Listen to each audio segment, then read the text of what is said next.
Here is measure 11 and 12 of the 2022 All-District Trumpet Solo.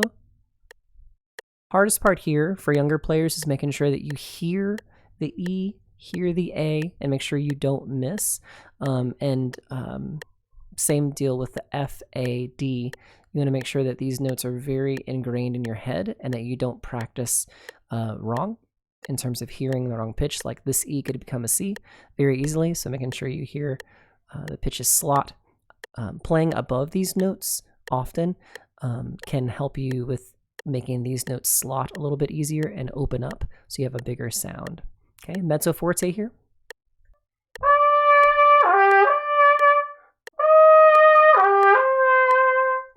None of that was tongued. You want to make sure that you just hit the first note with the tongue and slur everything else. Here it is again, ready?